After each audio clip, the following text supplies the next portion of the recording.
Ni whiroa mai whaingata no noa tawa ke whai ana me tatalo moe o tu hei lala halapai ni tu ka whakamatala Ona ni whiroa mai whaingata no noa tawa ke whai ana me tatalo moe o tu hei lala Ewisai, Rovakapo, Amasi mohono fuloto, Kaneongo, Eneto, Namaunga ki e tai pono, Naetoko,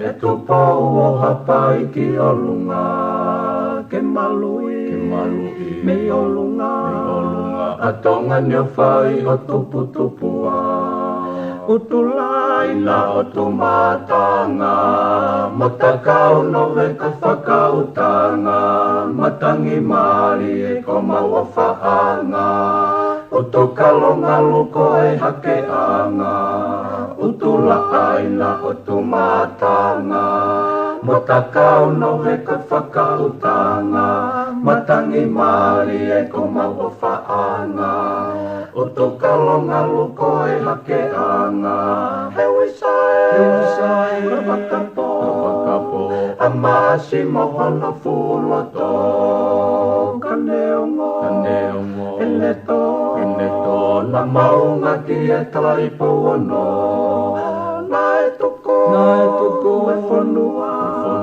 E tō pau o hapai ki olunga Ke malui, me olunga Atonga nyo whai o tupu-tupua Lele a moe mai ko mokotu Ko e whangwelolo a halai walu Sia ko ka whoa alo i talau Lo se o whatai situ a o whatu Lele a moe mai ko mokotu Ko e whangwelolo a halai walu Sia ko ka whoa alo i talau Lo se o whatai situ a o whatu Ewisai, Ravakapo Amasi mohono fuloto Kaneongo, Eneto Na maunga ki e tai pono Naetoko, e whanua E tō pau o hapai ki olunga Ke malui, me olunga Atonga nyo whai o tupu-tupua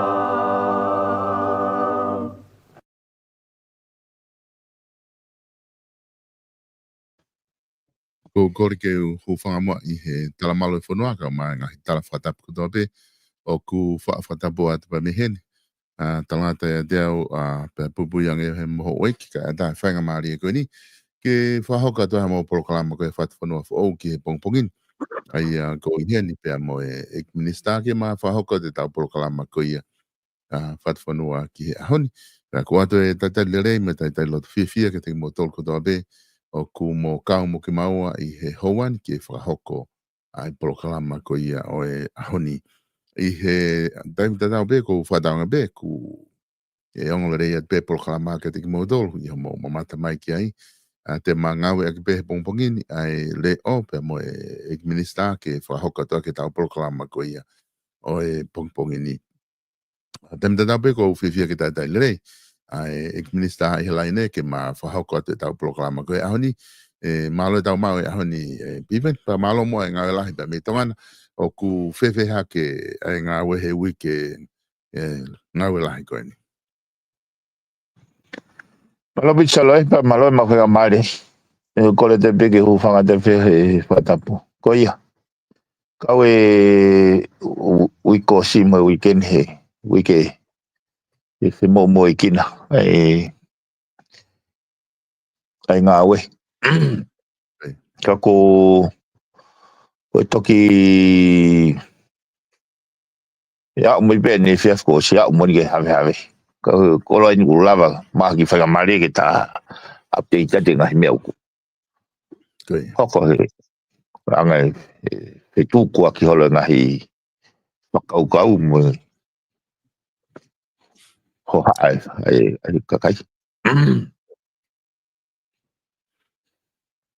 ko whatonga e pe ki taki kamata mua i he isi koe ni ko whatonga e whakua lere mahe o ngongo whika aki pia mo whakaha pia me he loea e tawha aki koe ni haki nau tolu pe ku nau kaunga ki he container koe ni na ke whakaha i he press conference pa na kaua mata proklama hano paha koe na e puria pia me he wafu pe na e whai ngā ue ki ai ka koe fi atu pe update ko ngā ku hange ai o mai tohi ko ni hange ha pehe ko lau covid pe ko fai ngā tuunga pehe ai fa matala ko na ki fa ko ka koe ha tuunga ko au ki ai container ko ni ko si container pe ko ha ai maka tuunga o ku loto mama ai ta fa ki ko hana to container ana watu ai fa matala ke te ko ke mahino puria ko ha ko na loto mama ai o ku ai ke whahoko hawhaka ilo koe ni. Io, malo bisol. Koe, nā ku whoki mai me he whataha koe ni nai whai fisi e ko si. O tuange ai tohi. Koe, o ku nau tuaki, nai hoko e ku statement i he press conference. Koe. Ko ne hanga ti wheme e nau klai ni e.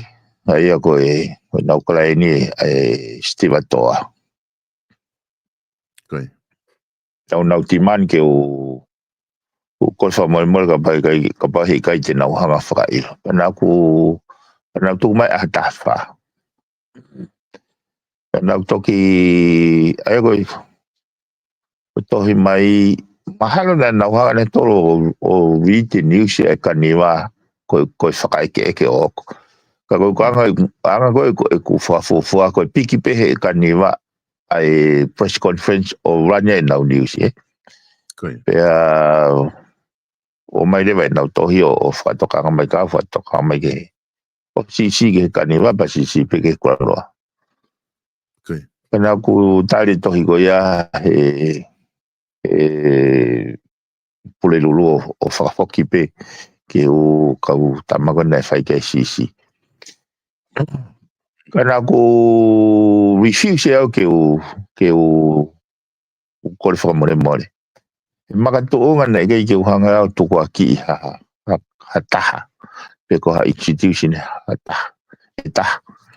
Koe uhinga koe e ko hanga o ha ke awe a whanua o ko ia e palopare ma koe ni. He kulahi pe whok, he ko wai whok e tau whainga urunganga e culture of silence.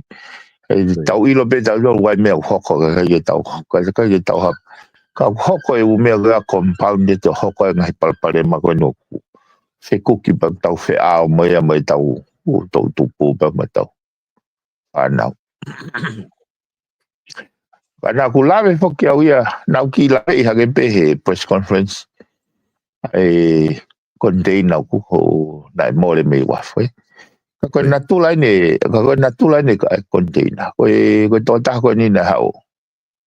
O launga mai ki au.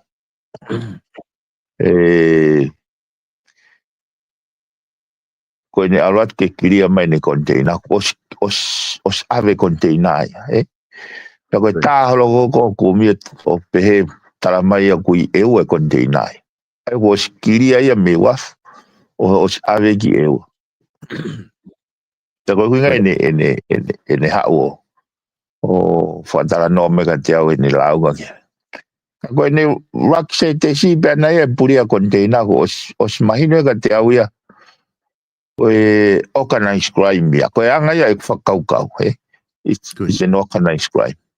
e ko no uhinga e pehe ko organize flight me ko nga ko ka container o ko ke lava hata hiki ke pehe ke te ala to o kai asima container fa o puti te ka container e fe mai lori container ya ene o mai ya ke container hiki ai me fitu ka fitu he Koi.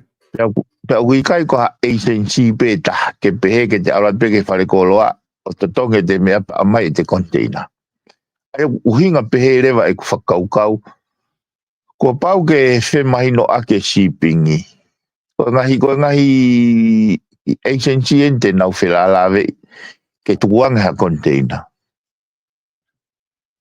ko shippingi ko customo ko portofolo ko steva toa ai ko nau tolu nau hen tolo kato me ko container ai fo me havaka una wai nau hen tolo ai o ko nau ke lava faingo fua pehe ai ko pehe ko tau ma container he flight ko wiki taha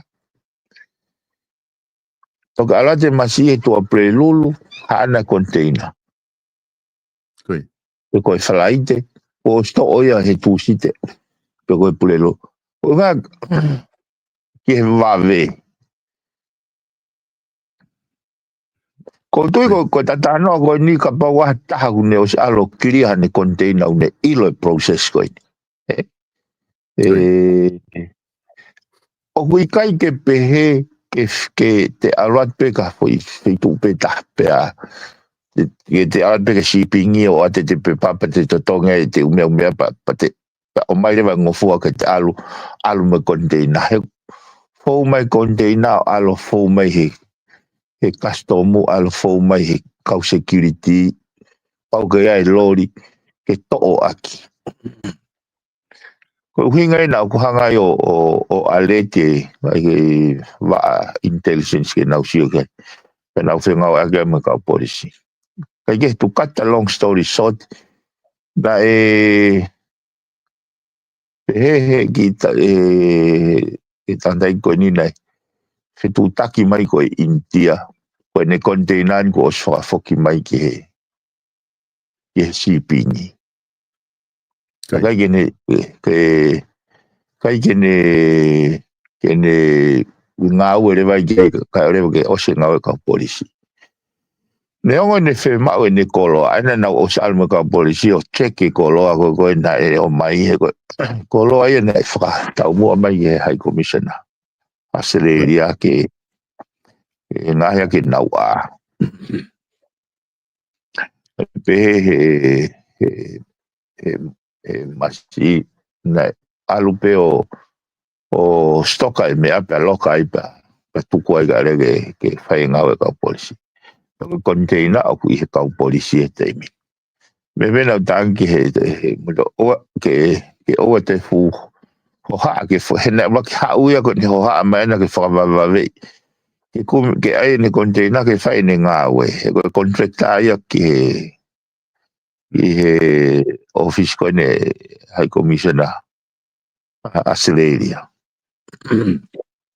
ko na ilo togo ko a ke na ya ke langa ke a high commissioner ko ne tu ngai ko tai mini ko fa mana mai ko ni ki fa ilo ko yo pai ine eu hene yo ko statement ya ku ya o ku ilonga yo o ku wiki processing procedures he ko hinga ko tala no ge me ko ya he ko me ta tau be na ni hanga fa a ki au he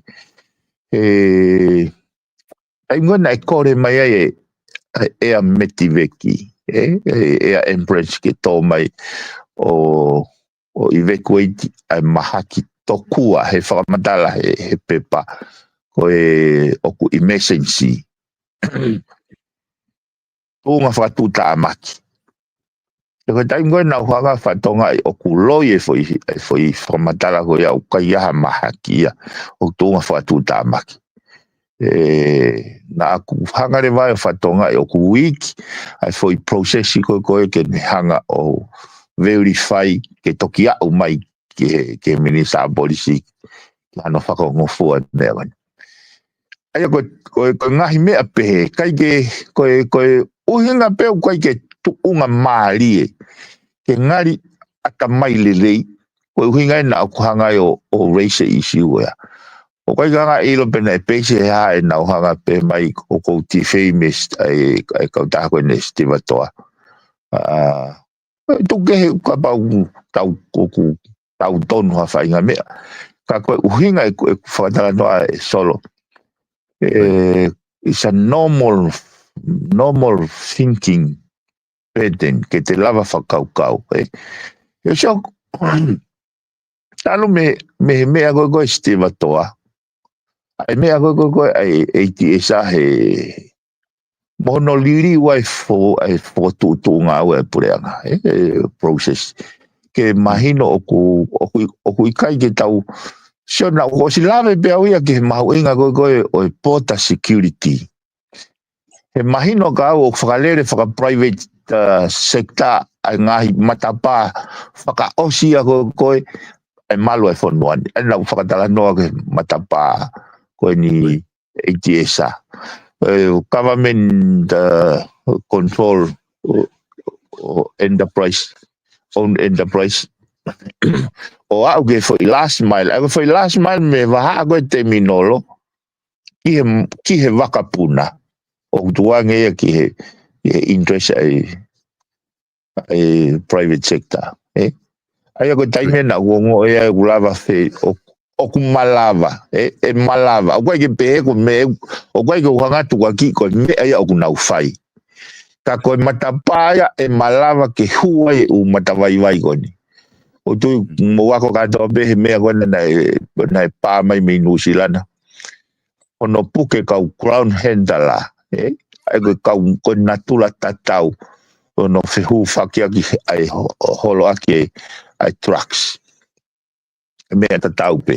Ai ko umene o ko te tarano pe ai he me ki he wafu.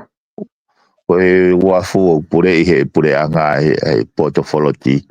Ka koe foi waha koe me he wafu ke he waka ono fetu holo uta whakahifo mai whakaheka koe me ai private sector ai koe ngahi uhinga pehe na sia o ku vai koe statement koe he more koe ai container he kau aki kaneka je utuku aki au haka koe me koe na kuhanga o ngoi o kai ko haloto ia customer kai ko haloto portfolio ti te ulava currency o kuai ka ngau he customer kai ka ngau he shipping i wai ka o kunau fe kau aki he o kanai se umea ko he ke lava fu more be sol ke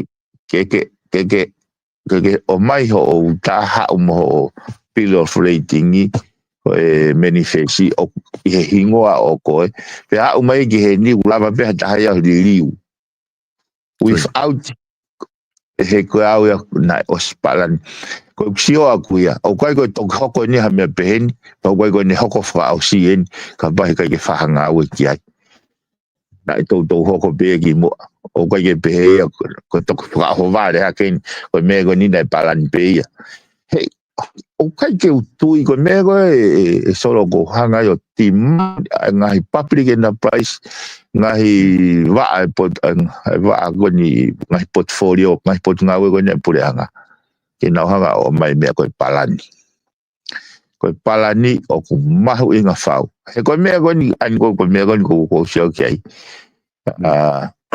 nai palani pe na kai ko me ai na da ke pe ke toki hufa fok fa be ta haya o out of the blue who for the far better I get shipping o lili we me flow le me go ni na spalan pe me pango ko tawa o ke kuonga ko malo hi teknologia pe kau aki ai paanga pe ave ake paanga uri to ma bo bange organize one I ngai tu unga o frau fatongi ngai me o tau amana tau tolu ka ye malawa ka matu ko iwi ni paanga e fe hu ake paanga uri ke ne hanga o frai via ngahi criminal activities he le walo koe.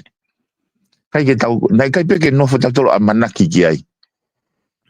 Nai kai peke o amanaki. Kai ke tue ke nia mo, solo ko mare e mea koe ni ko whatano ai. Ai ki kasa ai. He ko sio ko he taimina o mai ko ai pepa ke whaka ata e a metiveki a sāpate kai gaha mahaki. Never in my wildest dream o malawa ke hoko. Kai ke mo whakaukau kon. Kai peke whakakau malawa ke to'o hakondena e a tahata e mau hangfua me ha taha koe ha ana kondena.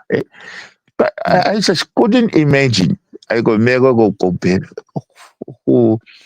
o whakaawhai whanuan he ko ngahe.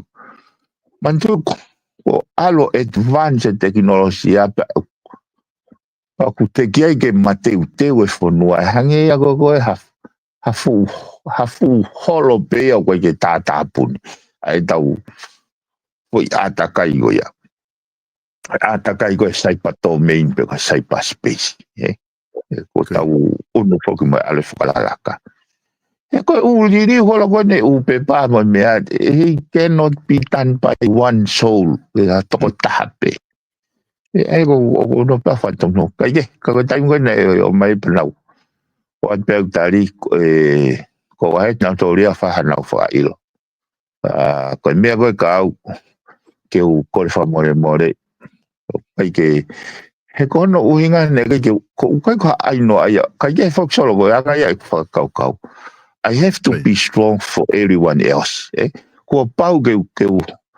tata be ko ha no fa nga ta nga me pe ni na ko ngo ya bito ai tohi mai ko ni ai loya ai client ko ni na ko ngo ya bito pa ko pe ko ha na fo ko ilo ko target ka do be mal ko intimidation pe ko ke wa ha te ki aku pa ko manawasi he kai ke ko mene ta go sa ga pe fa pa o ko ke fa ya ha me go nga with malicious o ko me pe o ata mai ko ata mai o fe ma o ke fa no fa le ui kai ke fa ya fa le ke me go ya e la ve ai ka o ko fa ya ko ke to ko ke ma wa fa nga fa ga go i fia ke o te o la be motolo tala o kai ke o nga o he foi dimension o i fia ko mana he ko nanai me go tu yo ko fe ma o ke fa nga o ga ko pa o ke fa ya nga o ke he ko hange fe ko fa ta no ko hinga e ku kiwi pe he ko ma o nga ia nga o ke tau to e tau dole kanoa ta maki he ahon kai fie maria bombo pa ngai ku fa ko ke tu unga fogia ko o ku fa hoko ai ko ai la ko fa ka ki ai e ku mahino pe ia na o ku lava pe ia he me ka ta ko na watu ai uta o to liliu e pe pa ka ko nga fo ku fihi holo umea ko ha o ta ma ko tau behe ka pau na fa he ka ta ki taspini tau behe ka pau me ko ki tari tonga mahafu pe ko ha fa nga pe ko drugs ko ha pa na fa he ka ta ki taspini behe he ku tau he ku i fo ki ni ko ha mana ka ke tu ko be he ta ma ana ko de na ke ne klia pe ia ki tua ka pau wa fa nga me o ku tai fa la ko atu ai pe na to ki pik pe na do me he ta ma ko ia ka pau pe na fa o me ako ya he taimi fe ia ka ke ilo ga to ta ko e ha ana kondena ko fi holo fo ke o me a pe ko fo nga pe ni ke lava o ave ai kondena ka pa wa fa nga me ko ka ko fa to nge pe ka polisi ku na nga we ke pe ko pe na ha me pe he pe ka pa ko ma tu aki hampa to o pe mistake no ave kondena ka ko nge fo ko da no e piven ko ngai fu ka ta ha fi ha pa ke clear ai o me fa pe pa ka toki lava o tuku ange security e lori pe me container be mi wafu. O hange tai malava e ke whai hafu whihala ki ai e ne lava pe whanonga le rei mai o alu e ki eua. tok whaafoki mai me ai koe mea bia kwhai ai pop tu koe kai ngaka koe na mahino pe i o whamatala ko o ku lotonga whai ai ngā awa kia kau polisi e toki whahawakai kai e piveni Ia, o whaama ia wea ko ilo nitty-gritty details as we process. Te ula bea pinpoint. Ka pau te access ki he foi dimension ko ni ke ilo ai fonga ngā ue moanga no. Te ula bea o pinpoint ni ai kau ka kaigo involved mea koe. E whanau he koe mea koe ni uloloto. Uloloto e me peko ni tau siu ki ai. Ko deina nei o mai ko hau me sei na ko hau ki tonga. Somehow for hipo ai container ia fish. Heka mai he vaka pa ko te fego no fa heka ko ai o tire ia e hau container. Fego ne heka mai he vaka ko hau ki tonga ni. Kai ke fa hipo i tonga te foka tiki no sila. Ai o foke te ki nusila o toki foki mai awa o me koi ki tongani. O manipulation ia ko ia hange ko kulau kasi it's beyond us kasi tau lau tatoria maku push tau whakau very simple pe whakatolo e mea ke pe ka koe whakau e whainga network a koe ni poko organized crime koe ni o kasi tau lau tatolo o Aya ko anga bene ko yo ila ya pe kai mana ko da kai ke saya ke kau fata tolo kan dai yo ka mata forma tala to ya ai ku foi fiuri a ku ya ka ku pe ke tu pe ai foi conspiracy fiuri ka gona monio ko tu ku pe ya ko da wa ta ai pana ke yo kai ke fe tu ta ke customer ka ke fe tu ta ke portfolio di and I'm talking about how are they going to resolve this? Kaya ko mahino mai umea ia ko loloto ange me conta so ya. Ka uhinga be aku ya solo kai ko hame ai ni ke whakau kau simple. The complication of for process ya ko ni tau pe ko ha na ke be ha ka ke be he e so ka ba ko ha ki tonga ni ha ho po fisha fa he ka mai o pai base ya ka ke foi he ali no sila ba tok fok mai ai ke tawa mana ta tolo ko kwa o ki ai pa ka kwa o ki ai pa ko ke tu ko tok fo ha ko na me ben ko tu ko ne fra o ho ko pa ko tu ko ne ura ko o ko tu o ku ai i network ai was in place pe me pango ka pau te tanga fatonga i mea ni so e liliu pe ka ministra ya heanga e tau o angi whaka politikare liliu pe ka ministra ka koe kau ngā weu ki tu mau pe aia ka pau na ia hanga i network ai na os establish establish pe koe whewhi le wanga pe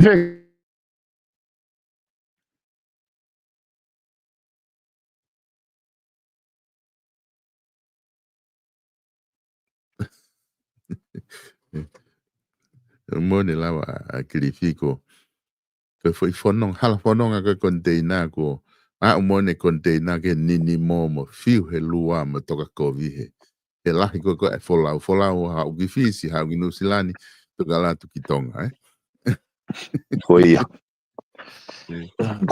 ko no moni o ko fa ia pito he fonoan he si o ni he ko tau ngahi feliriu akif whakatemokalati, whakapolitikare. O kuririu pe ka o minista ia, ka koe whukau ngā we ia, o kunau ke ia i bena to. Pakapau o se establish ngahi ne tue kai koe ni.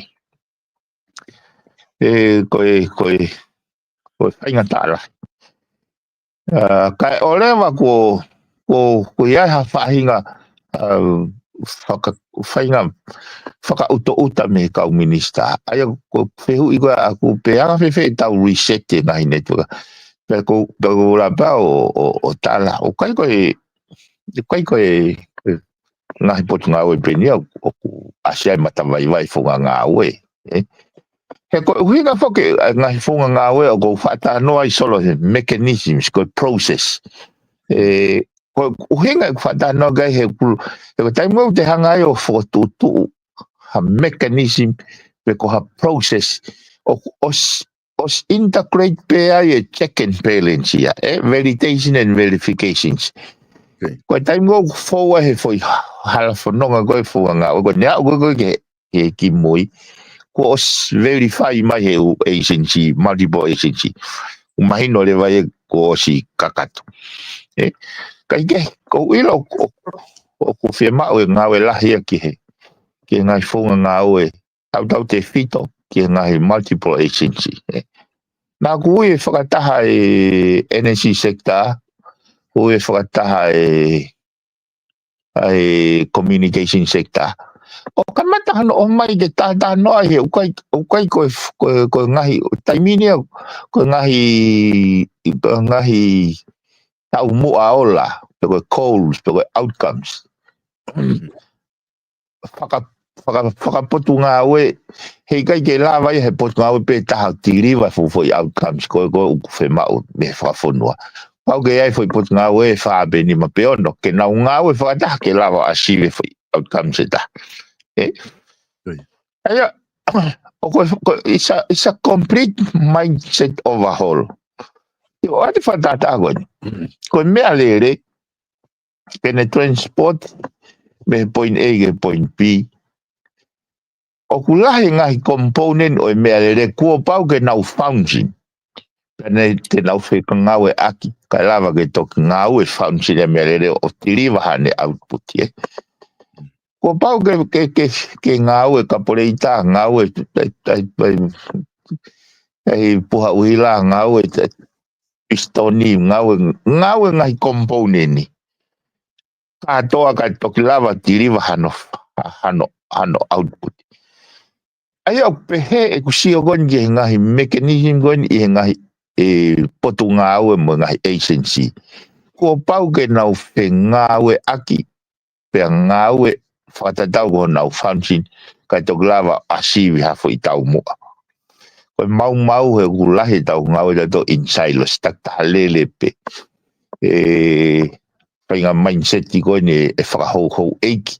E pehe o, ko CEO ia koe ne waa koe I kai. Mō tō kai e mō kau mai mō tō ke kunga au. O pehe. Aia ko CEO we need o whie mau au pita hafo I mindset overhaul ia ke tau unua me tupure fonua ke sistemi processi o kai ke te whakaamu pe ke pehe amanaki pehe ko pau ke strategic palani mea kato koea ai mono ngahi mechanism check and balance Kai toki lava ke tau heka I kai. Ko toku la noa heko. Tau tānaki pe vai ki ha tange o kui kai ke malu. E lahi ho tau iwi ho more tānaki mai ka ku mama be hei ku pe tai au ha tau iwi. O pehe anga I usi o goni ke umea goni. Koe, ke whakatara noa ko ke o mai. E liu pe e kau taki ia pe mai pure anga hu mai e liu holo pe kau minister ia ka ngai lakanga wha politikare ke nau whakalere koe whuke taime taha ko tau tala noa ka pau hangi koe ni ko tau tala noa o ku kaunga tonu whuke kasto mui he ku nau tolu ku iwafu kau nau tolu hono sivi koe mono ai ngahi uta mo nau whatongia ku angi he lao ma ki nau tolu pe aku pe he whuke he toko lai mo tala noa be he mo potu ngā oe ka tukuange u potu ngā oe koe ke nau toko mai pena tō kau kai whoke tau tala noa koe uhinga pe he he ngoi ngā whoki he koe ke tuku aki I hataha kaku osi hoko ku osi ai kau ngā oe kastomu I he level holo pe o I lalo pe talotoloto holo he ngā oe ku nau osi alu ki toritori I he ngahi isi upe me yofi holo he ume a koe ni he u organize pe heni ko hoko pe ke malama pe ke wakai ki ai fu syndicate ka pa ko tau tala no he drugs is syndicate ko fu powerful one Tēnau whakasi holo pe haka unga ue o ku vulnerable e malawa ke na unga ue aki ke whakaau aki ai ngai fia mao ko ia kunau. O kunau unga ue ki ai, peko koe tahe ngai palapale mamahalo e piwente tau whe koki pe moia. Koe kilo peko e whe taimi te tau se atu ka pahe kai ke whahanga ue ke tātā pune u palapale ma koe hange koe nuk whahe taini mi Ko ia solo, ko na moni ko me ko mau ingai ke waki whai whakalere me o lunga. Ke ngā ka naulawa o ngā ue e hifo e fu machinery ko ni ngai kaunga whapure a ngā mai. Pea put in place ngā hi check and balance mechanisms, validation and verifications. Kai lava ke malu, lava ke maupo opo. Koe whakatutamak whugeni solo ko hanga whatoka ngai. Te uwhatatabe hange koe kaunga aue na uloiolo ke pure anga ki moa. Pea mauhu mai mautolu koe ni, o kuna kei loiolo pe na tolu ke, o wheuire, o anga whewhe tau hanga o whakapapaui, koe na unga aue ke interest e whonua. E hei pe kaunga aue ka pau na uloiolo na toke pure anga ko osi. Te nau whenga na tolu ke aiha mea ke whila e pure anga koe ni. I ke ngari kovi ke unga koe nau nau. Ako nau whatongia koe malu e whonua. Aia koe ngai whatu tāmakia koe sio koe. He anga koe ni e sio ki he composition koe mei whare area. Korea koe isiu koe ni solo koe koe isiu. He kai ke taulape ta tolo ange kau ngā ue ke nau. Unu mai ke whakasisi e corruption ni he whonuan. Kaka pau sio ha kau ngā ue corrupt pia o lungai. Pea koe mea ko mahu inga ia ai ke ngahi alignment koe ni o whai he taimini. Ke tauhanga o ka tauri mua ai tupure whonua. Ke kai makatunga lerei ai uhinga o e tau o mai kakai ki whare area. Pea koe mea o kono moni koe subject koe ni o ku pere ngesi, pea toi complicated. Kai o arewa ko tau mao e loto lahi ke tau tala noa i tau ataina. Ai anga i tau whakau ki he lelei ki he kahau. He kai peke tau te lau to anloa kai mea koni. Te tau, koe mea koni te tata anoa kai he umea koni hoko he kau ngā ue. E koe hoko pei. O se pureanga koni, ha pureanga hau e kei hoko pei. Kai o arewa ke tau hanga whakatonton. Right from the start. So ke isiu koe ni. Koe isiu koe ni na e whepaki ene awhio pia moe pare mia. Kona moni o ko au ia, ko te au ai beka ai hatola heu na uila na toi uhinga. Na e na whepaki. O te peke mahina ka po haka me na whepaki ai. Ko mea benia. Mea benia na tupunga e kuri e ki a kuia solo. E taimi koe na pea toa he pure anga koe ni i nai toku mahalolo. Ki ene a fio o kuika ki hane mawhai. Taimi na kuongo o tu whihala ki anga i taulele whapolitikare. O kuikai ko hawhahinga dimensionia. O ku mone ai tuwaki koe it's a no-go zone. It's a never end. We should never go there. Ke pehe ke oseange me apa tau toi tua tato peat ke tui. O kuikai ki aha mawhai a koe. Koe mahino ka ako he mangau e mo akirisi. E tāno akirisi na tānoa peia. Koe hape, koe tau mea pe tau tau whai koe oate tau whakau whotuka. Hape ka pau kai e tāre ne awhio kone ngā tāngai. Aia ki au koe whoi. Taimua nei o vai whoi mea koe pa taimua nei liri wai e ku whakakau. Ki hala whanonga whakapolitikare whanuani moving forward. Pa tupunga i tōke heke koe mo kau patoa.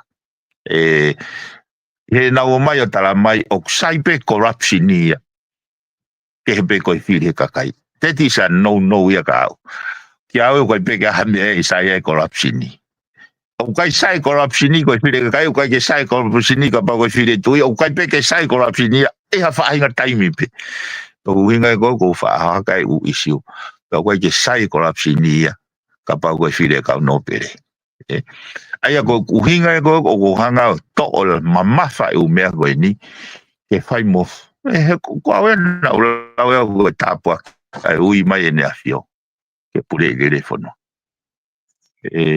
papiri gri ko si mo ko ya ko foi baseline ni o tupunga ai ko ko mea koe na ta noa mai ai ke corruption ni pa mai. Koe fua pe ia o very weak system. Ai ke au ka pahe ka ke tauhanga address. Ka oe foi move ia koe ni ai ene afio. He step forward au tau una ta ta foi step hongo fulu. Ki moa. Ene hanga koe o pehe e oa toi whiri mai ai te pire koe ni toko hiwa kau no pere. Hataha me ke hau hoko ko kabinet. Kai whiri be me ka whanga kai. Koe whiri koe ni oi kabineti. Koe entirely pe ia ai pare mia. He uhinga koe ni. Me he kau whiri koe a kakai koe pare mia bena ne to'o mai me whiri kakai. Tane whakaonga i rewa. Ai foi mon whakoni sultone kona. He toko wha. Koe whiri koe toko wha mawahe me tō whitu wani ne me aka. Kai ia hau te mao e taha ki ai. Ai ka koe kuhinga koe e sio koe step he kia. He kou tui koe konga e taha articulation pe ni ako. Nā kai ke whe mao he pare mea ke toi hu mai ha taha me he kabinet ko o si ke kabinet koe ni. Mandoi he taim koe na malanga iai ai pare mea. Nā ku nā kai ke unofo au ia pe ko hai he pare mea. Nā unofo au ia he foi ere me niti o kui kai ke nau pelu ka nau mai ke tu whataha ka whawhanga kai. Ke ngā we i ke pure i rere whanua. Ka nau te o mai nau nomination lolotonga ko iau nau ilo rere pe ai hou hau e ne awhio. Foi mahi noia nā kai o amana kia te nau hanga ke nau te hanga kai ke ai pa ko ganga ko uksiona whakapapau i he pare mea ko whahinga ko koe nai os kabineti he kai tene whire e ke ne kabineti nane os konsal pe kau tama koe na itua hal nei kana nau kau befu na tol ke kabineti motua kai ka tuhinga e ne o mai to wha koe me itua kai ke ko kuhinga e kuata no ke mea koe ni he ko ngā Loka pau te talawe i pe skolo ke mau inga koe ni ai whakapaa opo koe mei olunga. Ke lawa ke pure i rerei. He kapau e solo kapau na e whakapure i rerei pe he pure anga koe na toko osi. Konua, kai eu tui e ui e tui ke ne kau no pere. Kai eu tui te uhanga hoa ai nau pire.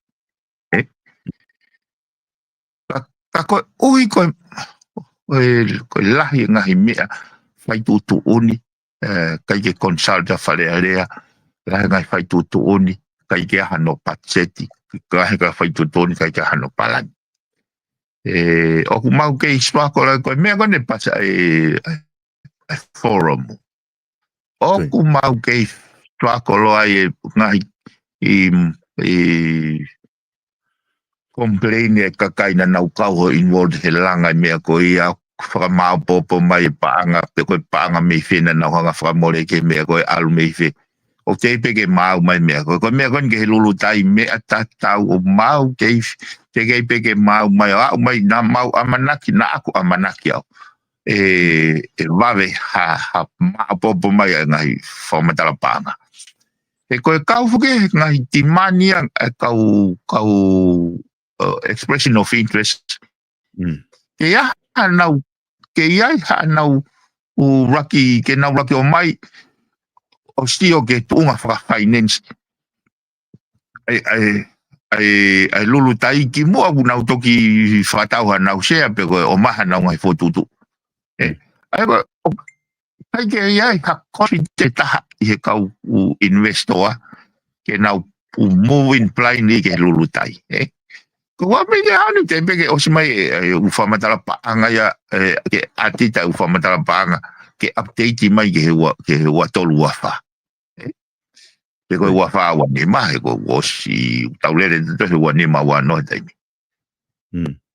ai ko fe hu ia ke fatongia ke fa ho ko fatongia CEO pe mo poate mo management o kuhiri Pinaya fe na hanga appraisal o mea go ni o pehe sai performance hai mo lo tonga go ya fa matala paanga tu pure fono be fa tu ni ya lo tonga ya fa ingata ya la fa paanga ka ta go kai ke ko winga ku fatala no fo ke ma inga go ko ngahi alignment ka lava ke naki mo whakaamu mo tau mo aola ke pule i rei ke tafe mai me office maalunga ta hai whonua o ulawa ko ene awhio e ko sui mai ko whare area i nia pa mo te pire ka no bere mo te pire ka kai te ke lava ke asi mai o nau tau mo aki me ago ui mai me taloni ai ago foi tai mengina na o lo tau ke fasio lo loto ia ki ai Koe io ki hoko mai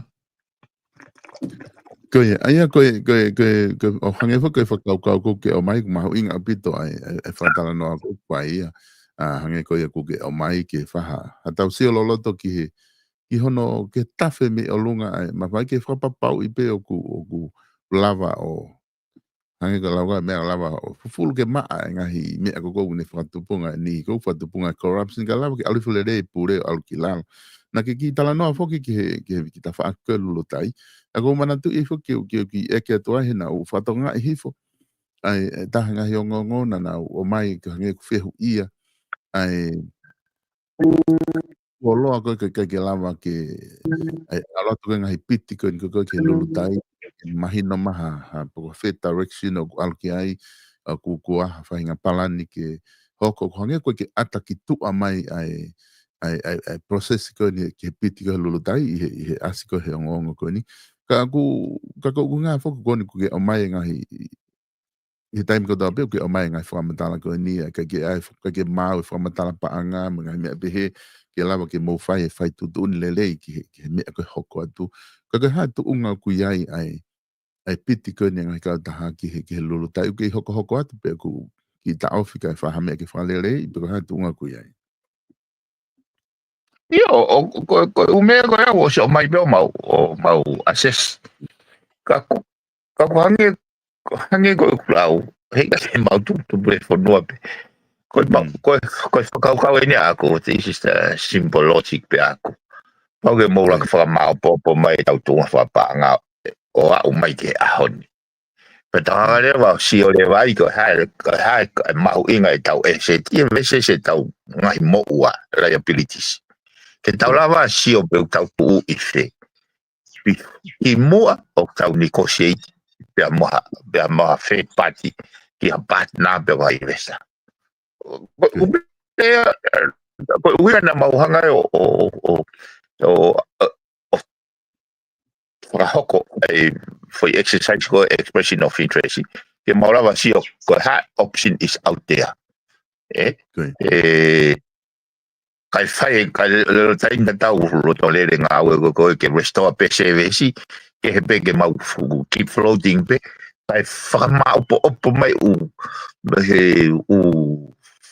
audit report ke fama to ngai fai tu kai yo nga il bena pe fai tu nga pa te gimba kiven nga ya audit report ya I have no idea. O go ke veo beo pe na fe. Mana na u pere ko tina do mana na u ke tu telefono ve na do hanga fa fu o tua. Pai tu fa ta we va ka ta go te ya ke na u ilo. Ai me pe te kia we o ko mau ka to me pe u me go ni. Eu dei te taki ha mo ki he ta whaaki koe ni. Na koe ila bena ta asipolo kalama be I he lao koe ni koe ki hono ririu koe potunga we ki muri.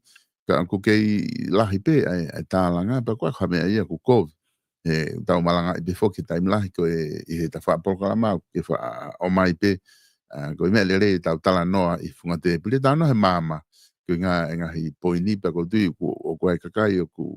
Aku nau o mai nau whakau kau ki he mama ke tau tāla ngai I he issue koe ni. O hange pe, o ku kei whai pe whakano tuku aki ai ngahi ngāu e koe nuku mau whai, hange koe ni ku whahoa ai o pehe koe tau le tau li liu ko tui wakano na nau whatau ngai palapare ma, na nau o mai taha ke ha o wakai I e tau konistutone. Ko a Crispo hiva, na pure anga, na nau whatonga I palapare mana whenga ke whahue lao koe e nima pe ono. Ha o ko pohiwa tene toa na ne hanga whakafoki ai tuunga koe ni potunga au e koe ni. Koe tala no ben he potunga ki muri ke a whafoki pe kene a fio e konga. Pea ha uai ke he so taimi koe ne pure anga koe na toki osi ko ka miliku na whai whepaki ai. Takua koe whakau kau ke oua ke tuku mau pe ai potunga au e koe ni anta he pare mia pa me kapineti pa me hafua e o mea koe no mola ngai potunga au e pe repa tau whamalo rewa ke pure anga koe ni o ke mo ave kakato rewa whakafoke tui ai mea koe ni koe ngahi mea ia koe whai kia si o koe me funga me mama tala noa ka koe unga koe te o atu pe koe isi u koe ni u koe whai pe ona tala noa ai foi ave koe ni ki he I hono o whaka asko he lao ke align me o mea koe lotonga tu upe he tau koni. Koe o ku mone a pito pe solo whatana. Pako whakamea pango ia pe he hanga he kau ako le rei koe ni o taki hala I e kakai e whanua. Kai tuka hanga o whakama ala. Kono moni solo ko au ko whare koe mahu inga koe tau tano he fuante pire he mama. Pea koe mahu inga koe alo aki uka mea. Iron sapen iron. Koe mea ko I solo. Koe palalafa e kai o mai ke alo aki mea. Ke lava masi la ya mea o mai palalafa. Koe ulangi me te waka whakaukau koe. Koe puranga I waka no.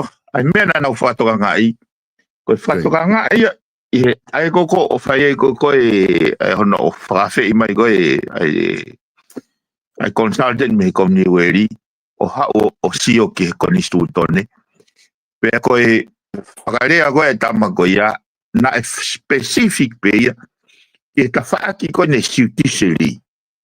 Tai mention koe siutiseri. Koe ia na ne peheo pe mau. Ai koe na hanga ewa koe tui wano mai lao e ono o mai agrise lao e ono. Ai lao po koe na mai ki he foi. Ka whaaki koe have nothing to do mo e foreigner sea. Ko kuinga pe ke to ma wahe umea koe ia. E o e confusion pe he koe mea na ngā wei mai e. Pea nothing to do with the foreign affair. Ko foreign affair ia ko no whatuta maki koe ala koe foreign affair. Ko foi kupu ia tu hui hanga tonu mai ko nistutone. Tu hui mai ko nistutone ko ngahi mea whaka turiti. Ai ko mea ke whakawaha whanua, whakawaha pureanga. Ko mea ia ne asio. Ko inga koe gulaua koe ke kuptolu hiwa ko whanoa ko whataha. Sai, kau ki lawe te pe solo ke.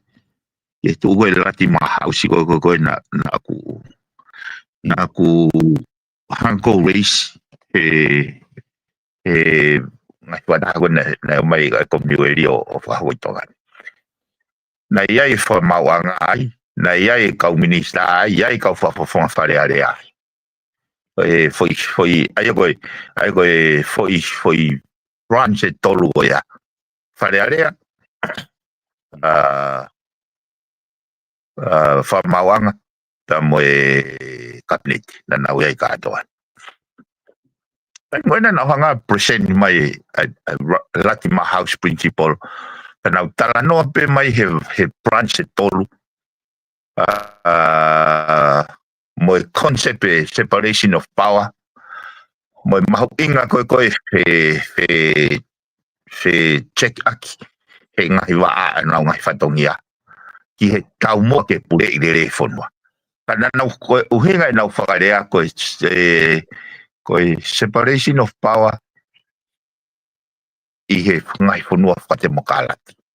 Ki ono o ki tau mua ke pure i re whonua.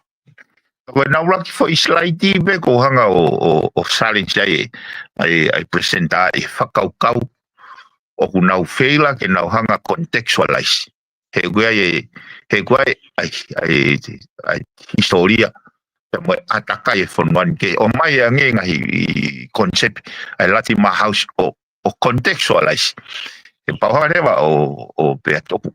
Mo hawe modolo o mai kuptolu taha o vahe ai mawhai.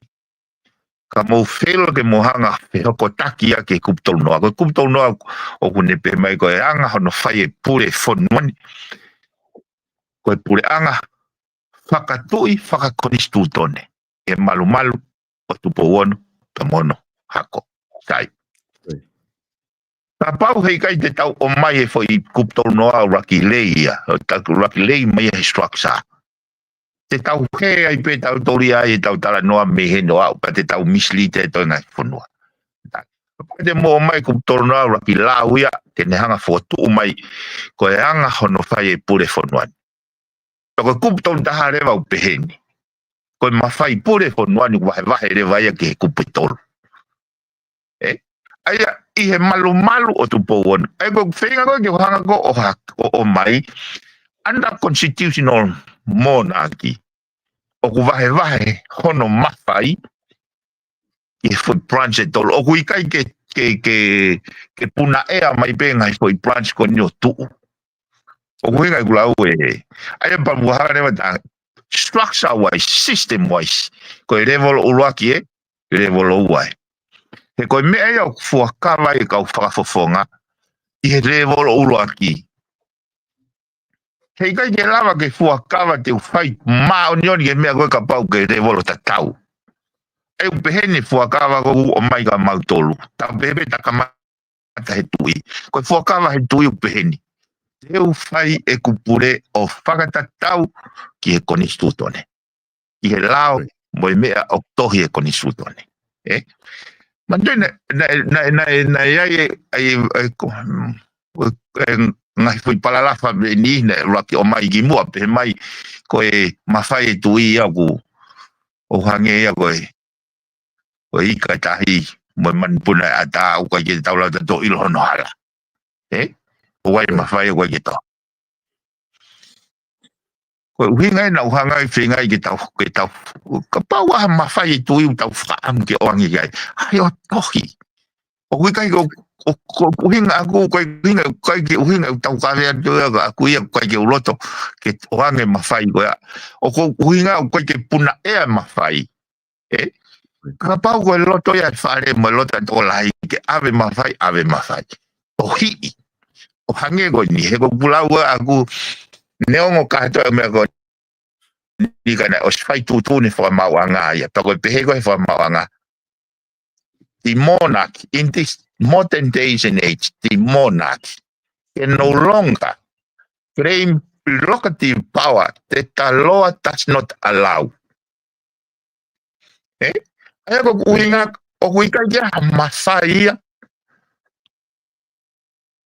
ke pehe hange ko ika tahi po hange ko manpuna ke kai tau ilo tau tolu. Tapau ai ko kuhingan ko tanoni he level waki. Pehe ko he na fio teu ko he ne foga sai. Foga le vai na mautolu. Me he level ko ni ango vai tolu mai ga mafai. Ka to ka foga mau anga ka to ka fare ka to ka minista. Te mau talango fuaka kato. Ai ko uhinga ko ke ai ke truli loyolo. He le fa palangi. E ku mo onyang e truli loyolo. E ko ngate te e truli loyolo te ne o mai leva provisions ka kita ka pau te sio to ilo wai fe halake na fio. e ala lawe ai pa te hanga whare I atu. Ke heia pa moe talango fua kakato. Te usi atu ilo I ka koe mena ndamai, te whai pia mena ndamai. Neongo te ilo e lawe ai. So ke heia koe na uhinga ko hanga o hake. Ka koe uhinga solo ko dimension koe e mau fuakawa te mau tau he konisu tone ke oni pa mau tururi loyo ke na fio. O hinga ia maalunga foi le volo ko ia mau tolu. Isn't it? Koi. Aya ko hinga ko pau ke tau apply my context. Ai ngai principle ko ni context ko ia tu he tau konisu tone. Ko ke ka pau te tau tamde konisu tone. La konisu tone ka tau fatu mai konisu tone ko ne lati mahausi. Koi. Kai ko hinga fatara no ki ai he ko ke pe isiu ya ko he lao no mo isiu ko ni na o stu pe ya ko ni su tone kup toluiva ku fanoa ku fata ko hinga fata tanak mai ku fata ai pen ku fata pe mai ko tu I o ku pure ke ho egi pe mai ka kai fono ko no fare ai ko sino tu I Octoptap. Koe tu I koe o kupure, koe whakahoko whatongia, responsibility. Ka koe kau minista o ku responsible. Ai ko mautolo ku tali ui, kau minista ku tali ui. Mautolo whakahoko whatongia. Ihe malu pe o ene afio. Ai ko whairea na e, kai ke hoko ngā koe tau hongerea. Ka koe whairea he whapalangi na iliriu, koe Cavent. Na liriu ia he liriu koe wana o flu ke liriu ke foi rea koe rain. Ia koe Cavent fokia he taimi koe ki moe wana o flu he na kau pe tu ia I executive. Koi. Koe ne sea pe tu he kabineti koe privy council ia pa koe ne sea pe pare mia pa uia koe kabineti. Koe na kau pe ia kungan pa koe uhingan ase foi rea koe kufata koe Cavent. Mau me apango he koe whakarea koe Cavent me whakarea koe rain o kei whakatonea I pe koe pure. Ka koe pure whakahoko ngā au ka koe pure hange koe oversight. O kulau koe oversight. Ka ka pau na oversight mai he na whio waha mea o koha aki ai. Wenga wai ke pe mo re volo wa. Ko hinga ko pa ko no moni ka pa te tam no fo kau whakalere. Whakalere. Ko ke la ka pa fai ko vene afio. Ko me go ia ko whakatoi tapu pe. Ka ia hatu te nga ngai ko viene. Ko ngai hala fononga ia ko pa he kai ke pe he ai ke o hinga whenga koe ke whakamao pōpa anga tau tu tau konisu tone. O wharewa ko tau mateu ke tau hanga o aprocate tau konisu tone ka tau whatu ha konisu tone fo. Ka mu whakaukau ke mea koe ko ahoni ko fisi na lotonga ke I whakamao anga ke nau konisu tone pe o ku whaka konisu tone e nau konisu tone na e whotu he wafe tatolu. Ko ne stutone pe ko ne ben e ku kai a te mokalati o ngahi fonua o ku kai ke fiti a te mokalati ko hinga ku a lati mahaus ko hinga ko fenga ni uta no he lati mahaus ko mahalo ko principal ia ko ngahi fonua te mokalati ko ni weli ko fisi talo e na uliriu mai kon pehe tokua nau tawa daina me o nau Republican o nau pehe rewa nau te mokalati. Mo e foto e koni sutone ligi tua, foto e koni sutone ligi tua. Koni sutone whaka mui ene taimo pani maramahe wafta tolu. O kulotonga hopo I he whamauanga. Ke pehu ia ene verititi. Ko kuhinga e ku mahu inga ia he isiu kone na kanga o hake. He kutaki hala ia Koe fu kupu penia ko ni stutone pe koe me koe foi la wana na ke whinga ia ke ngā ue ke tohi I ke mahino foi hala whanonga kai ua whaka ape kupu koe he whaka ape kupu koe he ka bahe kai ke whakarere e mea koe ni e solo e toi whepaki pe pare mea mani a whio o taundalai koe kai ke provide clarity Kopu ia be continuous improvement ni ko me ga to be ke takia ke uhinga le ko si hui mai ele a fiona ke pure le fonwa that is bottom line ke te au ko foi benchmark ya ke tau ga to ke tau lula fua ko e tau be mone a fio ai ko ne au mai be ka foi time o kune fai hatu toni o ku mama o me na e pure le o tau hanga faka hoko haki ai he kono whainga taia no whauia whainga taia he peheni anga e whakatoanga e historia uina ia e ngai whaitutu oni he kabinete e ne a whio o mamahia e kakai o au ka foi poini ku pehere mane a whio he kai te uto e whiri e pare mea he kai te uto e whiri e kau minista o atu ia ka moutol kakai e mou whiri o mai ea ki whare area pe papaloti. Foi mea ko ngoi, o mai foi mea goia he foi atakai o kune, kai ene hanga ea cultivate. Posta ai pure lerei. Ke unga u corruption e, ko u whai hala ina e whai u ki mua. O mai en ke tau whatua atakai ke kure I lerei. Ke ua te corrupt. Patau mai ta tole fu atakai o hutoi matui tuyang e corruption ia. Te hange koe ni. O mai toko hiwa kau no pere, mai toko tahitua e kakai. Pea whiri pe he kau no pere. Whakatau hosi pe kau no pere e nau tolu. He koe na tula ni koe e nau whiri. Arat pe hatahaya koko wahane silini o tangi e no pere koe. Whiri koe au hanga o totonga te seniti koe. Tuka mea ia kai wao. O pehe. Koe fukai ko mea mo oni e ni. O koe ka mea peni ko whanau pe ia nau tolu. Ai ko wanga ku sio. E ama fe. E tau. Mau. Hafua. Ke pure I le fonua. Ka pau koe whaunga e koe. Hinga I nau hu mai ki roto. Koe o braipi holo nau kau ngā no pere. Mantu wai pe ko sta ko si lo pe kau no pere la he kau no pere I ki e. O fai pe koe kolo pe nau foi vouti. Pe koe ka kai ta tau pe tau si oi he whare he. Aho he tau ki he tau ki he tau. Koe fua ta tau pe. Aia ki hau. O sia pa tau ai lewa kau whawhanga kai. Ke whiri whaka constituency. Taka hao pe o malanga I pe koe mafonga malanga I ka pau te mau whiri au te whanga ai e mea koe ka mau tolu te mau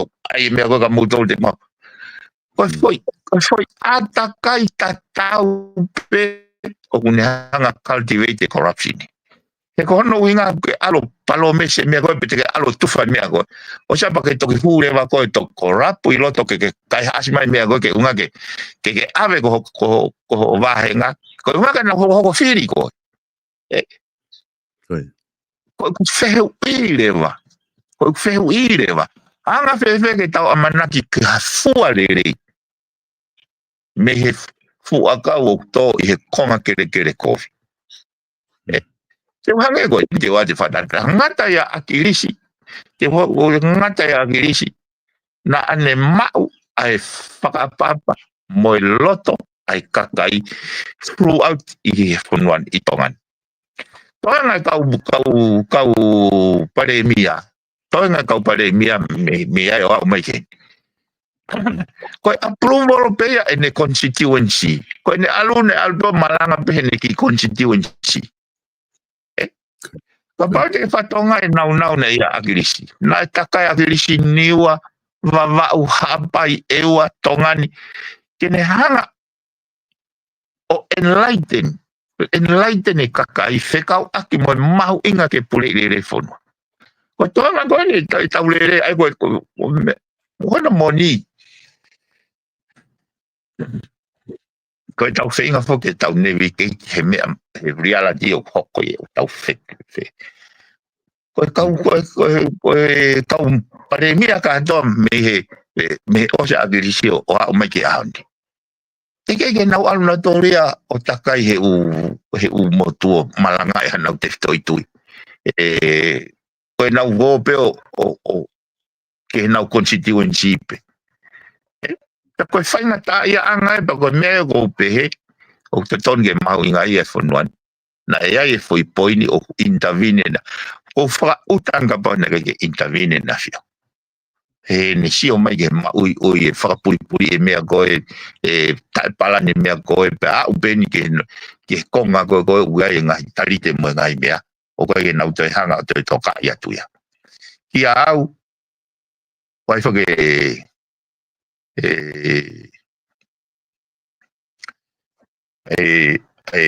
rea nau whangau e ke palowea pe kau viet ne milpe. Ki mua au ke tori hafo i a kau. Whakau kau loloto ke toa taha nane tō. Ai ko winga tau whakafoki credit to where it is. E kono moni ko lava tara ke te lava taha tu e sua krisi. Kana ne hanga ea hanga os kakato mono whatongia ona ne court given purpose. Ke ne ohake ai kakai ke aha naure o i whare area. E ni o tau tole ni ke tau lava implement e mena os. Whahoko e akirisi ke aha tau reo. Kana i kai au pito koe tau mua aia ke to o pureanga whakatui whakonisu tone. Kai o mai whakate mo kara tio whakalera ke whanua. Ke hange ko principle e lati mahaus. Aia koe whakatahatai ni ko whangau e ki e solo. Ai o mai a Solomone, Vanuatu, Papua New Guinea mofisi. Koe nau konisu tone o hange be e nau whanonga koe konisu tone utoki. Oku hange ko kulau. O toko konisu tone bene o wanoa tahatolu ene o kei whai hono whakiki ke liriu. O hanga whoke he konisu tone koe o timan o pao ke pesete fitunima. Ai loto kia ia whare area pa tok lava liriu konisu tone. Ai koe hange ha foi loka sea mane hono vaisi e mea koe ke o peto e lava. Ka koe whakiki whoko o kai he pureanga lorotonga. Koe tūwhet pe anga maheni. Ai o nau avere wa se hui kake whamau anga ke na hanga o review ai koni sutone a fisi pe ku whakalao pe ku taifala. Pe ku loful pe ku anloful. Ke ko tala noa pe he solo he kono inga he te tau fihia ta toka tau nofo he whangi i hiku i mea. Pe mau ke tau mau e foi overarching architecture o anga hono pure i whanua. Pa tau toki lava re vai he koe mea koe nau pe he koe toi whakafoki e nia ke. Solo koe fukupu pene ko ni sūtone. Hana mena kai ke ririwa he wana hongo fulu. Kono hinga he ne kai koe tau mua ia he wana hongo fulu. O koe hanga hilo. Hilo pe koe kai ke ka koe whatu tāmak whokia e ako mauloto koe o hala whanonga solo. Ma waki pe koe mea ke alu he whai mea koe pa lelelele i pe ta koe liri whai e atakiat koe mea kai whai pe whanonga ia.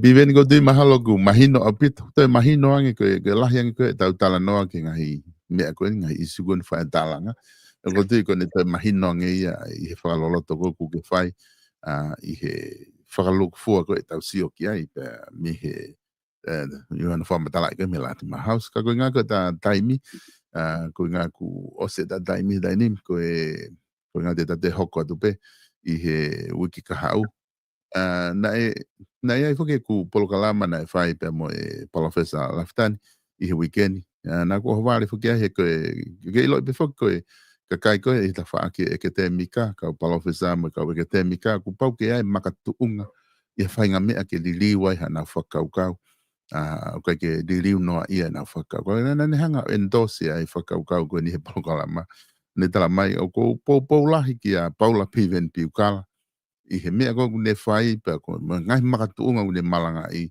o ku mama whakaako ngai mea ko ia ke te whakafoki mai pe ta mai ko tonga ko ni ki he toinga te tauni ki Novema te nofo o endose puri anga ko ni toko fitu ko ni ka whanga kakai e puri anga ke ki he kakai whanua ke te whakafoki mai na tolo ki loto ko tui ko tahai anga hi mea lele mi he tafa aki ko wakai ke pa ko whampe ko pehepe mo sio ko ia kakai o mama ngai whakau ko no ke whatala no I ka ko pa ko mea bimene ko ke fie wha os ak kata toki hoko atu I he weke kahau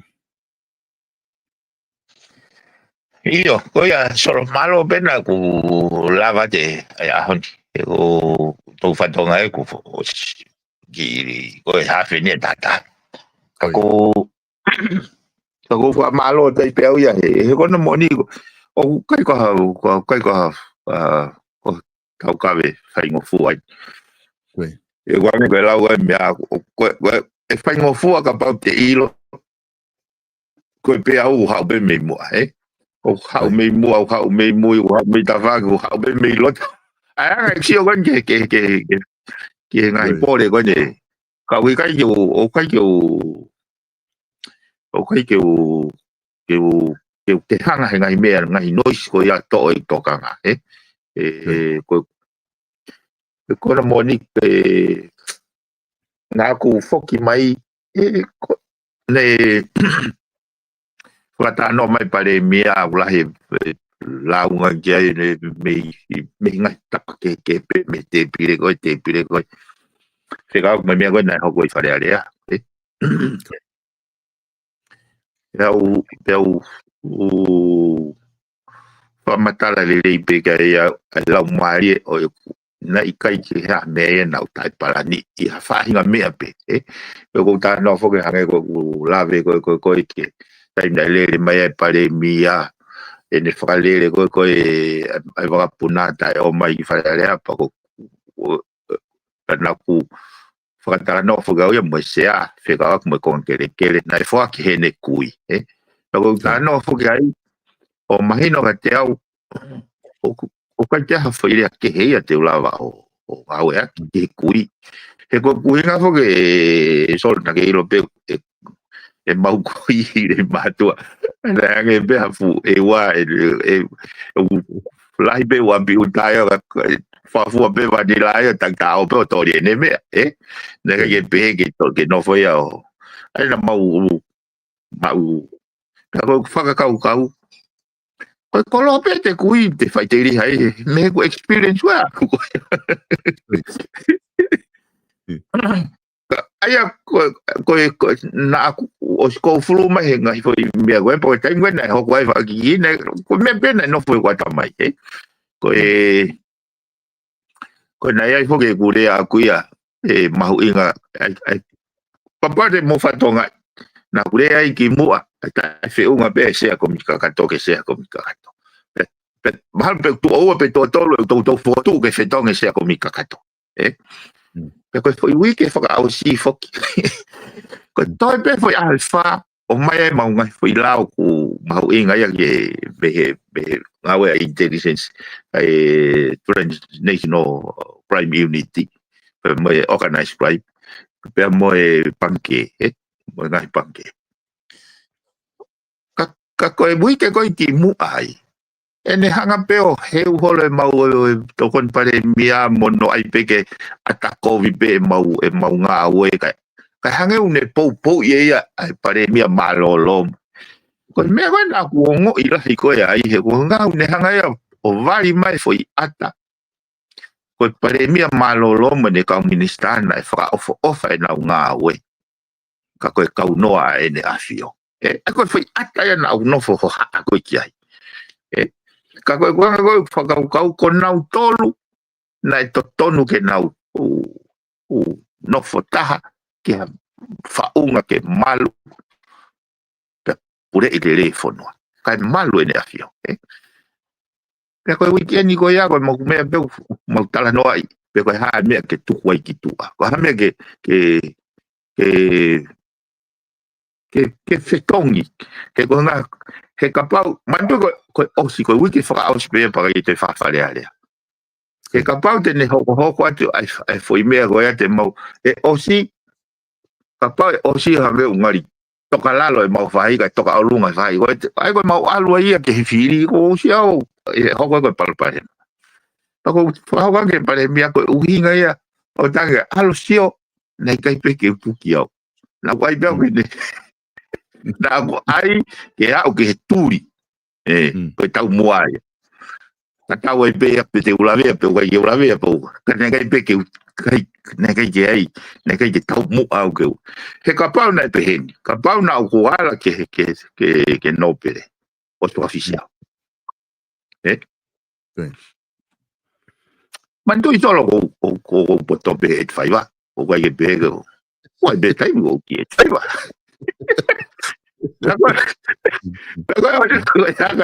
lagi orang apa pada apa tahu saya be kako tu ya termini o fola da já que falta hai kau minister agora ni que water and waste water ai ko o potong apa fogo ya da public enterprise ai waste authority pa mo water authority so mau flat ke fata fai eu organize to fund ATP o fai ki Solomon o ko veke pe fogau ke alu ngai me go ni ko alu ko energy sector ko fok me go o ye ai fata la ye ni energy sector communication ni mai cyber security ko fok ma o ye national security pota security ko fok mai buga o ye na ma fata ko kuhinga ke kamata no fa ma apo porque na nga fatonga nga ililiu mo mindset e na nga fatonga e pau ke na cooperate mo collaborate ko la marie o ko tu ya ki so ko time ko o fa o hake ai e taimi whare area ko kabineti po mea ai separation of power ai hange pe o wai power o tanga masi o fe mau pe power ka pa wa mea ko wa mana ke fai pe mau pe ke tau fe nga we aki ka pa o kai ko te push power pe when you are guilty, when you are corrupt, when you are doing something wrong ai ko fenga whakaukau e o ko whenga ke whamau popo mai he hanga koe communication sector, energy sector, koe national security, koe ni koe water and waste water sector whae e mahu inga koe ke hata sio whakamau popo ke umea koe ni kene ui mai ngahi stakeholder involved ke lava whakatutu lelei ko ngā koe lelei e whanua. So koe tō fōfua tai me ke tango whakataha le kurei tā koe service provider koe ISP koe gateway TCL, TCC, TCL Meiteki koe public enterprise o tala noa e anga whewhe e tau whakapapau e o malu whaka cyber security kakai e whanua pa mo e whanua mo ngahi information e whanua ai ko kona mo ni ko hinga pe mau e ku interest e u me pe ni ke hau for ma pop ai ngahi kona mo ni ko ke au o kai ko tau palpare mai te pa tau palpare mai te mindset te tau le to fa ma pop hiki small resources so tau mau pe to fai ngo fu e kau mai ngai to na pa na sia he tai ngong na so mai mau pa wi fo le vai o mai ho na wi na ko taxpayer e ku na lava taliu je kai ke sai vega da to ki fa so be wi kau o kai to plelu pa sai be ko ngo si kai te fa le ale ko tali pe ke fai le sisita ke fili. Okay. Malo abito, piven fa malo de ma fa ngari pongpongin ke fa hoko eta proklama ko monite de folau ki sole ki makaloka. Eu dok foki ma he monite ka wiki ta ka ko wiki ko ya ma opeta time ko ma de mahin kole ke wa ki sole ki o sio ke na time ko ha ta fai ke he ke lava to ki fika I hola ha ai fia ke ta hange ko lau ka pa ko to prelulu ke fa hoko eta proklama ka fa malo te lava eta proklama han o fa te de go pa mo nga wik fai tongana da toksi ho ka Alo so, ofat. Fa malo te kainga I he lava ko eta proklama ya ni lava ke mo ka mai I he fat fano fo o he pongpongin fa dang bena e ongo le re ya te peka ting mo tol ai fa tala no pa mo fa mama ko ya na e fai e ki minister politika ma ai nga business ko ya pureanga ona po Paulo api veni pikala I he nga issue ko ia o ku lava ke tau sio ki ai current issue he tai nimi o ku fehu be ki ai ko hai ai tuunga I he mi ta fa aki ko ana pe mo ne fa kau ke nga issue ko ia pe ko tui mahalo ko be ke ta daina ki hai ai me aku ke to mi ai ka ko me mahoinga fa malo tu ka tiki mo do na mo mamata e tau proklama ko ia I he whakatala noa update ko ia pe mo e tokon paremia ane po ko pongpongi ni ko e update ni pe me he ek minister policy pe ko dui ko lele ho ta weekend ni ki he weekend ko ni o fa ke mo ma ha weekend lele I he weekend hange ko na ku o atu neongo te I he weekend ka hau weekend ta ko ia te I Salt Lake City ai ka te whenga pe ke malava o sio ke time difference me ai ke lava o whahoko aki ai proklama o te mo o ha ka sponsor ko nga lava le reipe ke whahoko ai ka bau ko I whiawhito pule lulu ai ka pule lulu ai o ku o sai apito pe e toki whai ai proklama e koe ni ko algei I he whalaite ko Amerika ai ko toko nakia ko I he tunga lele pe ka ko tui mahalo ko e ko tunga ki he wiki ka hau fa malo la hia tu ki tau ka sponsor I he lava ko ke mo ke toko ni mai ke tau ngai polo kalama ko ke pasisi fa malo ia ai ka da ko South Pacific Loans selectable pe me ka we thank you so much for your financial contribution for so many years now through Vipon Media. If you're looking to looking for help financially, there is no other finance that can help you. Either then take up the phone 0800 88 98 88 is South Pacific Loan, your number one finance here in Aotearoa. Koe tau finance here, whika olo aki, tā katoa hange koe tu aki koe tau whawhaitonga, koe tau finance whika olo aki eni, o hinga kune ngahi tau lahi kuna u whai toko ni ke tau ngahi polokalama, pia kuna u toko ni e kakai koe ha tau kai ngatonga, I hanau ngahi no, te ke lawa tala noa, ke te kina u tolo ki ofisi, whika uoua, Keventis Drive I loto Manukau. Whika uoua I he Manukau.